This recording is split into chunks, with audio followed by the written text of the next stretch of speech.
आप सबको नमस्ते और मेरा नाम डॉक्टर शुभदा चौधरी है।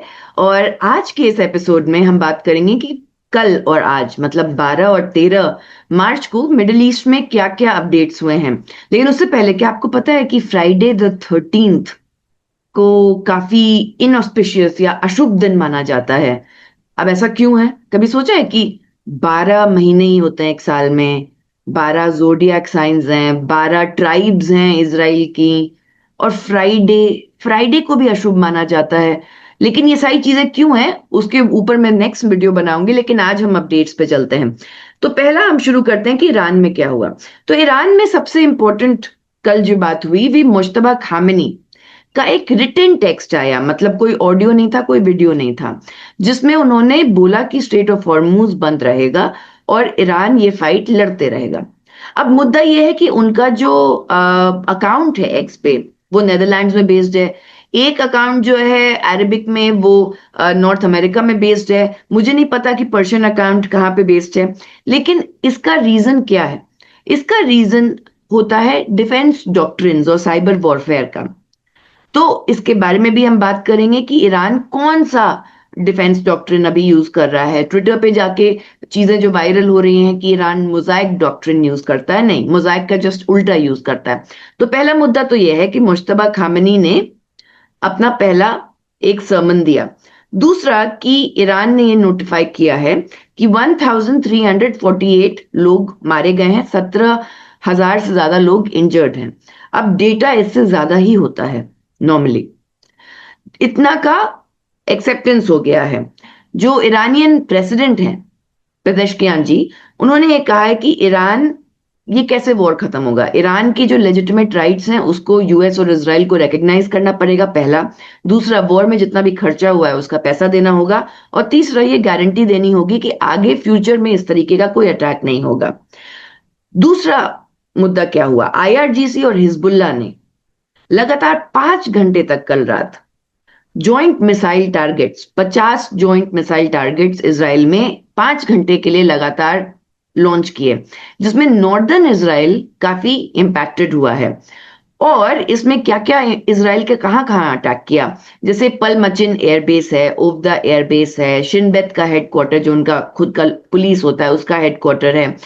एक हंडला ग्रुप है, ये हैकर ग्रुप है। हंडला का अपना एक हिस्ट्री है जिसको मैं समझाऊंगी, लेकिन हंडला ग्रुप ने ये बात अकाउंटेंसी दी है कि हाँ, हम लोगों ने एक मेडिकल डिवाइस कंपनी जिसका नाम स्ट्रिकर्स नेटवर्क है, उससे 50 टीबी ऑफ डेटा हैक किया है। तो ये भी बहुत इंपॉर्टेंट है। उसके बाद हम आते हैं कि अब यूएस का क्या, यूएस में क्या डेवलपमेंट्स हुए। तो एनालिस्ट का मानना है कि हर दिन जो ये वॉर चल रहा है इसमें यूएस के 1 बिलियन नहीं, 2 बिलियन यूएस डॉलर्स खर्च हो रहे हैं।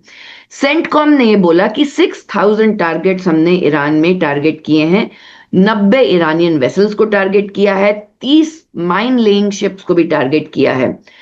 यूएस डिफेंस डिपार्टमेंट का कहना है कि 6 दिन के अंदर ऑलमोस्ट 11 बिलियन का लॉस अमेरिका को हो चुका है। US Tomahawk missile, New York Times का ये रिपोर्ट है कि उन्होंने ही जो 168 प्लस स्कूल चिल्ड्रन मिराम में थी ईरान में, यूएस ने उनको मारा है। ये न्यूयॉर्क टाइम्स का रिपोर्ट है। ट्रंप ने ये कहा कि हम ईरान पे अटैक करने के 1 घंटे पहले ही जीत गए थे। अब जो हो रहा है तो वो क्यों हो रहा है, ट्रंप का ये मानना है। और उसके बाद पीट हेग्सेथ जो सेक्रेटरी ऑफ वॉर या डिफेंस हैं, जिनके ऊपर अभी बहुत क्रिटिसिज्म हुआ है कि उन्होंने लॉबस्टर और डाइनिंग का कितना खर्चा किया है, बिलियंस ऑफ डॉलर्स में यूएस टैक्स पेयर्स का पैसा, उनका यह कहना है कि आने वाले समय में ये और इंटेंस होगा। अभी तक 16 शिप स्ट्रेट ऑफ हॉर्मुज में अटैक हुई हैं, 500 बैलिस्टिक मिसाइल्स और 2,000 ड्रोन्स ईरान ने छोड़े हैं। अब मुद्दा यह है कि सऊदी अरेबिया जो है वो शिफ्ट कर रहा है अपना, कि रेड सी के तरफ से वो अपना ऑयल एक्सपोर्ट करे, लेकिन हुथीज के कमांडर का ये कह देना है कि आने वाला स्ट्रेट जो रेड सी के तरफ से है वो भी सेफ नहीं है। इसराइल में क्या हुआ? इसराइल में पहला चीज जो बहुत इंटरेस्टिंग वो हुआ कि इसराइल के प्राइम मिनिस्टर बेंजामिन नेतन्याहू ने एक प्रेस कॉन्फ्रेंस दी, और उस प्रेस कॉन्फ्रेंस में ऐसा ये सोचा जा रहा है कि वो AI जनरेटेड है, क्योंकि उसमें उनके 6 उंगलियां दिख रही थी, 5 नहीं, ऑब्वियसली 6 उंगलियां। और नेतन्याहू पिछले 3-4 दिनों से दिखे नहीं है। ऐसा कहा गया है कि जब उनके बंकर पे अटैक हुआ था तो उनके भाई ओडो नेतन्याहू का डेथ हो गया था, स्मोट्रिच जो है उनके बेटे का भी इंजरी और डेथ हुआ था, बेन गवीर का भी ऊपर यह है कि शायद वो नहीं, क्योंकि ये सारे लोग ओपनली आ नहीं रहे हैं, जैसे मुश्तबा खामेनी भी ओपनली नहीं आ रहे हैं। लेकिन नेतन्याहू जिंदा है कि नहीं है, इसका जवाब अभी तक इन एविडेंस नहीं पता किसी को। दूसरा है लार्ज स्केल अटैक जो है इसराइल ने किया हिजबुल्ला में, हिजबुल्ला के हेडक्वार्टर्स में, और जो लेबनान के सदर्न एरिया दाहिया है उसके ऊपर एक दाहिया डॉक्ट्रिन भी है उनका, उस पे उन्होंने अटैक किया। बीरूत पे भी बहुत अटैक किया। ये मास डिस्प्लेसमेंट अब लेबनीज लोगों का यहाँ पे चल रहा है। इसराइल काट्स जो योआव गलांत के बाद डिफेंस मिनिस्टर बनते हैं इसराइल के, उन्होंने बोला कि ऑपरेशन कंटिन्यू करा जाएगा। अब ये एक्सेप्टेड डेटा है, एक्सेप्टेड डेटा है कि 14 सोल्जर्स इसराइल के वुंडेड हुए, 6 साउथ लेबनान में वुंडेड हुए, 179 इजरायली सिटीजन्स वुंडेड हुए हैं। लेकिन इसराइल की जो प्रोपेगेंडा मशीनरी होती है, जिसको हम हसबरा बोलते हैं, उसमें वो अलाउ नहीं कर रहे कि कोई भी कहीं पे भी मिसाइल अटैक हुआ है, या फिर कितने भी लोग मरे हैं, कितने ब्लड बैंक्स चल रहे हैं, कितने सोल्जर्स अभी नियुक्त हुए हैं, इसके बारे में इंफॉर्मेशन नहीं दिया जाएगा। ये हसबरा डॉक्ट्रिन के अंदर आता है। लेकिन इंटरेस्टिंग बात यह है कि 4th US एयरक्राफ्ट खो गया, बोइंग KC-35। ये एक रिफ्यूलिंग टैंकर था, ये रात में क्रैश करता है। यूएस का ये कहना है कि ये फ्रेंडली फायर था। अब फ्रेंडली फायर यूएस के एयरक्राफ्ट पे होना ये बहुत रेगुलर हो गया है, क्योंकि पहले कुवैत पे भी बोला गया था। अब ये क्यों फ्रेंडली फायर का नाम दे रहे हैं? क्योंकि रशिया और चाइना की सर्वेलेंस टेक्नोलॉजी ईरान को मदद कर रही है एक इलेक्ट्रोमैग्नेटिक ग्रिड कंटेन करने के लिए, जिससे एयरक्राफ्ट जो है आपस में ही, जिसमें सोल्जर्स हैं, पायलट्स हैं, एयरक्राफ्ट आपस में ही एम्बुश हो जाए। ये एक इलेक्ट्रोमैग्नेटिक रेडिएशन के थ्रू होता है। सऊदी अरेबिया ने क्या किया है? सऊदी अरेबिया ने बोला है कि 6 ड्रोन उन्होंने इंटरसेप्ट किए अपने ईस्टर्न रीजन में, 2 ड्रोन उन्होंने सेबा ऑयल फील्ड में इंटरसेप्ट किए हैं। सऊदी अरेबिया अभी एक बहुत ही दिलचस्प और डिफिकल्ट सिचुएशन पे है, क्योंकि आपको ये याद होगा कि ये बात चल रही थी कि सऊदी अरेबिया और यूएस और इसराइल, ये तीनों मिलकर फिर अब्राहम अकॉर्ड्स का साइनिंग होगा। लेकिन क्या सऊदी अरेबिया अब तैयार है? पहला क्वेश्चन ये। दूसरा क्वेश्चन ये है कि सऊदी अरेबिया ने बहुत फंड किया था जैरेड कुशनर की कंपनी में, जो ट्रंप के सन इन लॉ हैं, जिसने कोई प्रॉफिट्स नहीं दिया है अभी तक। तीसरा मुद्दा यह है कि पहले यह भी आया था एनालिसिस कि सऊदी अरेबिया लॉबी कर रहा था कि हाँ, ईरान पे अटैक होना चाहिए, लेकिन फिर इस बात से वो हट गए। अब मुद्दा क्या है नहीं है हमें नहीं पता, हम बस सोच सकते हैं, क्योंकि ये फॉग ऑफ वॉर होता है। कल ही पाकिस्तान के प्राइम मिनिस्टर और आसिम मुनीर ये सऊदी अरेबिया गए थे और मुलाकात की थी। यूएई ने बोला है कि 6 बैलिस्टिक मिसाइल्स उन्होंने इंटरसेप्ट की हैं, 7 क्रूज मिसाइल्स की हैं, 39 ड्रोन्स किए हैं। सिटी बैंक यूएई का कहना है कि वो अपने सारे ब्रांचेस बंद कर रहे हैं।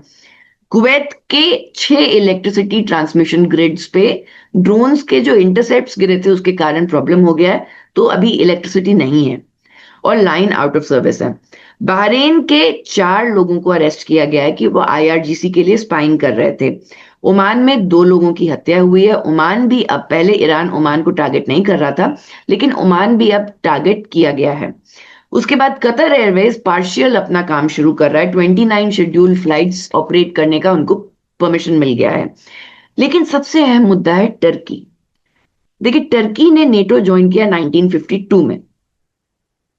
अब ऐसा माना जा रहा है कि ईरान की ड्रोन्स ने टर्की के इनक्लग बेस पे, जो ईरान से 1000 किलोमीटर की दूरी पे है, वहां पे अटैक किया और वो नेटो अथॉरिटीज ने इंटरसेप्ट किया। अब यूएस फोर्सेस जो हैं वो अदाना बेस में, इनक्लिक में रहती हैं। वहां पे कम से कम 50 से ज्यादा B-61 न्यूक्लियर बॉम्ब्स हैं। जब कोल्ड वॉर का टाइम था तो वहां 90 थे, 90 न्यूक्लियर वॉरहेड्स टर्की की जमीन पे। अब कहा जा रहा है 50, कई सोर्सेस से कहा जा रहा है कि 20 या 30 बचे हैं। अब अर्दोगान का ये कहना है कि ये जायनिस्ट और अमेरिकन कॉन्स्पिरेसी है, ये दो बर्ड्स को एक स्टोन से मारना चाहते हैं। क्यों? क्योंकि एक, उनको पता है कि ईरान और टर्की दोनों बहुत पावरफुल हैं और उनको वो अटैक करके, जो, क्योंकि ये भी मुद्दा आ रहा है कि बहुत सारे फॉल्स फ्लैग अटैक्स हो रहे हैं। ईरान नहीं कर रहा है ओमान पे अटैक, ईरान नहीं कर रहा है सऊदी अरेबिया के अरामको पे अटैक, सीआईए और मोसाद कर रहे हैं। ईरान नहीं कर रहा है हयात पे अटैक, जहां पे सीआईए के ऑफिशियल्स थे। तो क्या सच है क्या नहीं है, ये फॉग ऑफ वॉर में हमें नहीं पता। लेकिन मुद्दा ये है कि टर्की के ऊपर अब क्या रास्ता था। या तो वो आर्टिकल 5 नोटिस कर दे और बाकी के सारे 32 जो नेटो कंट्रीज हैं वो इन्वॉल्व हो जाएं, ये मुद्दा है उनके पास। या तो फिर वो बोले कि नहीं हम रिटेलिएट करेंगे, लेकिन उस चीज से वो पीछे हट जाएं। दोनों ही हालत में ईरान को इससे सहूलियत होगी, क्योंकि ईरान वेट कर रहा है कि बूट्स ऑन द ग्राउंड हो। क्यों वेट कर रहा है? क्योंकि ईरान ने इराक वॉर स्टडी किया, जो 2003 का इलीगल यूएस इन्वेजन था इराक का, उसको स्टडी किया है। ईरान खुद 8 साल तक 1980 टू 88 इराक के साथ फाइट कर रहा था। तो उन्होंने अपना पूरा का पूरा जो डिफेंस डॉक्ट्रिन है उसको बहुत डिटेल्ड में बनाया है। अब मुद्दा ये, बहुत सारी चीजें आती हैं, क्वेश्चंस जिसका आंसर अभी तक हमें नहीं पता है। पहला, मुश्तबा खामेनी जिंदा है कि नहीं है? क्योंकि कई सोर्सेस का कहना है, अब हम लोग सोर्स सोर्स खेलते हैं, तो कई सोर्सेस का ये कहना है कि मुश्तबा खामेनी को 28 फरवरी को ही मार दिया। कुछ सोर्सेस का कहना है कि नहीं, मुश्तबा खामेनी कोमा में है, उनको तो पता भी नहीं है कि वो सुप्रीम लीडर है। कई का कहना है कि नहीं, मुश्तबा खामेनी जो है आईआरजीसी को पूरा डेफिनेट तरीके से कंट्रोल कर रहे हैं। और कई का कहना है कि आईआरजीसी पूरी डिसेंट्रलाइज्ड हो गई है और किसी को नहीं पता कि क्या हो रहा है। इंडिया के लिए स्ट्रेट ऑफ हॉर्मुज बंद है। दूसरी तरफ इसराइल से हमें क्या नहीं पता, एक्चुअली में कितने सिविलियंस मरे हैं, एक्चुअली में कितने जगहों पे टारगेट हुआ है। क्या बेंजामिन नेतन्याहू जिंदा है? क्या स्मोट्रिच जिंदा है? एआई का क्यों ये पूरा फियास्को हुआ जिसमें नेतन्याहू के 6 उंगलियां दिख रही थी? तीसरा, अगर हम ट्रंप के ऊपर क्वेश्चन करते हैं तो हमें ये नहीं पता कि वो क्यों ये बोल रहे हैं कि 1 बिलियन का कॉस्ट आ रहा है पर डे, जबकि वो 2 बिलियन का है, पहला। दूसरा, ट्रंप ने Jared Kushner, Steve Witkoff, Marco Rubio के ऊपर मडस्लिंगिंग की, उनको भी ओपनली ये बोला कि ये इनके कारण ईरान पे अटैक हुआ है। तो इसका मतलब फ्रैक्चर है अमेरिकन एडमिनिस्ट्रेशन में। तीसरा चीज है, ट्रंप का ये कहना है G7 के मेंबर्स को कि ईरान ने सरेंडर कर दिया है। वो ऐसा क्यों कह रहे हैं? और चौथा चीज है कि क्या US grounds on the troop sustain कर पाएगा, और कितने बॉडी बैग्स एक्चुअली यूएस जा रहे हैं। क्योंकि बहुतों का ये भी मानना है कि जितने भी इजरायली और अमेरिकन सोल्जर्स इंजर्ड हो रहे हैं, बहुत सारे शायद अरेस्टेड भी हैं, 130 से ज्यादा। ये जो इंजर्ड हैं, ये कहाँ ट्रीटमेंट कर रहे हैं, ताकि इसराइल और यूएस में बहुत ज्यादा केओस ना हो। इनको ट्रीटमेंट जर्मनी में मिल रहा है। तो हमें एग्जैक्टली बहुत सारी चीजें नहीं पता, लेकिन आज का अपडेट फिलहाल यही है। ये युद्ध रुकता हुआ नहीं दिख रहा और ये हमें आने वाले समय में बहुत इंपैक्ट करेगा। सिर्फ ऑयल क्राइसिस के कारण नहीं, सिर्फ ह्यूमैनिटेरियन क्राइसिस के कारण नहीं, इन्वायरमेंटल कैटास्ट्रोफे के कारण भी इंपैक्ट करेगा। तो अगर आपको ये पसंद आया हो वीडियो तो जरूर लाइक एंड सब्सक्राइब करें। मैं नेक्स्ट वीडियो में अब आपको डिफेंस डॉक्ट्रिन समझाऊंगी। डिफेंस डॉक्ट्रिन्स क्या होते हैं इसराइल का, जैसे फॉर एग्जांपल मोजाइक डॉक्ट्रिन क्या है, हैनिबल डॉक्ट्रिन क्या है, दाहिए डॉक्ट्रिन क्या है, ईरान का सलामी स्लाइसिंग क्या है, या फिर डिटेरेंट मोजाइक डॉक्ट्रिन क्या है। ये सारी चीजें बहुत इंटरेस्टिंग कहानियां हैं, तो इसके बारे में हम बात करेंगे। और अपना समय देने के लिए और इसको अच्छे से समझने के लिए बहुत बहुत थैंक यू। हम फिर मिलते हैं नेक्स्ट वीडियो में।